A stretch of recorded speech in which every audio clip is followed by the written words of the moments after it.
In the first video, I shared where I started, a life that looked complete on the outside but felt turbulent within. In the second, I spoke about how pranayama, meditation, and yoga slowly reshaped my inner world, imperfectly, experimentally, and over time. In this video, I want to talk about what surprised me the most, how these inner changes began showing up in my outer life without me consciously trying to change anything. One of the first places I noticed change was in how I related to people. And here I want to make an important distinction. With people outside my close circle, I often appeared composed, but that composure didn't always come from ease. It often came from hesitation. I would hold back, worried about being judged, about saying something wrong, about how my words might be perceived. So I stayed careful, measured, sometimes quieter than I actually was. With people closest to me, especially during difficult moments, it was often the quite opposite. When things felt rough internally, my reactions came out fast. Emotions spilled out quickly. There was very little pause. The people I cared about most often received the least regulated version of me. Not because I cared less, but because I cared deeply and didn't know yet how to hold that intensity. As my inner work deepened, something began to change. The nervous reactivity that fueled both extremes, oversuppression on the outside and overexpression on the inside, started to settle. Today, I notice more balance. I speak more freely with people outside my inner circle with less fear of judgment, and with those closest to me, there is more pause, more regulation, more steadiness in difficult moments. I'm still honest. I still feel deeply, but my responses now feel proportionate to the moment, not driven by fear or overwhelm. That shift alone has changed the quality of my relationship. Another change showed up around comparison. Earlier, my mind was often busy measuring, evaluating, keeping quiet mental scorecards, not dramatically, but constantly. Even when things were objectively going well, I judged myself harshly and struggled with low self-esteem. As my inner world settled, that comparison-driven restlessness began to lose its grip. I still notice others' achievements, including those close to me, but there is less contraction around it, more appreciation, more clarity, more space. I didn't work on comparison directly. It simply lost its power as the inner noise that fed it reduced. Work is another area where the shift became clear. The responsibilities didn't reduce, the expectations didn't disappear, but my efficiency improved. Not because I worked harder, but because I worked with less internal friction. Earlier, stress consumed mental energy. Now more of that energy is available for focus. Even transitions, like returning to routine after a break, feel different. There's less resistance, less emotional negotiation. In a quiet way, I feel more ready to meet whatever the current phase demands. There is something deeper underlying all of this, and it's important to name it clearly. Earlier in this series, I spoke about experiences many people live with, anxiety or panic, where the body reacts before the mind can catch up.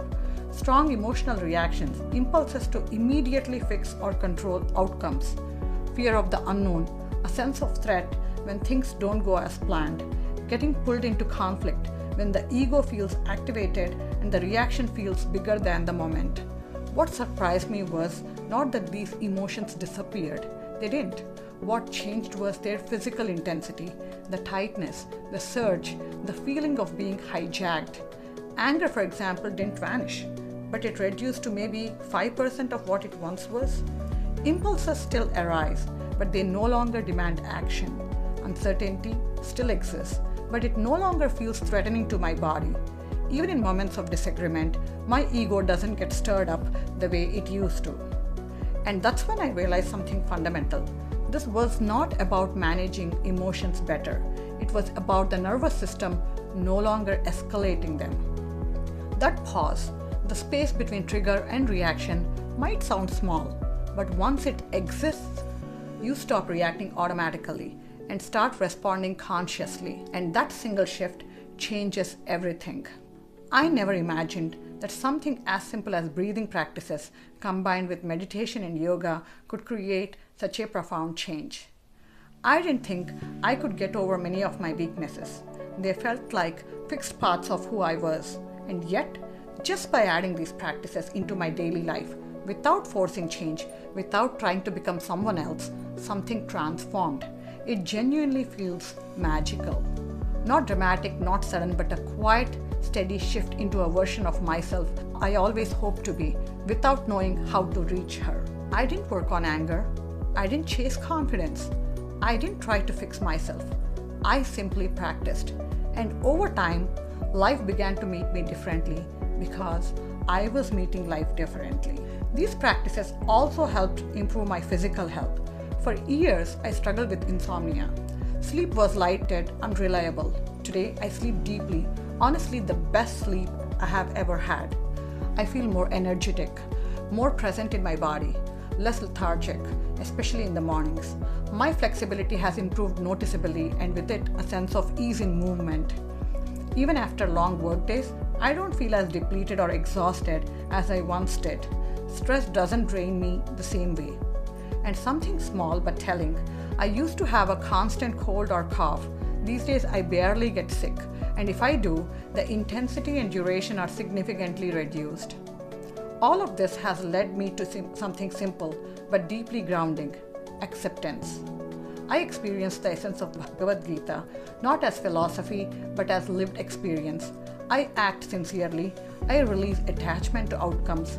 Some days are light, some days are heavy, and still, beneath it all, a steady sense of positivity continues to flow. When I look back now, the experiences I once labeled as negative don't feel negative anymore. They feel necessary. They feel like preparation. The journey felt daunting while I was in it, but in retrospect, it feels deeply worth it. And sometimes, I find myself wishing someone had told me earlier that this kind of change was possible. But then I remind myself, better late than never.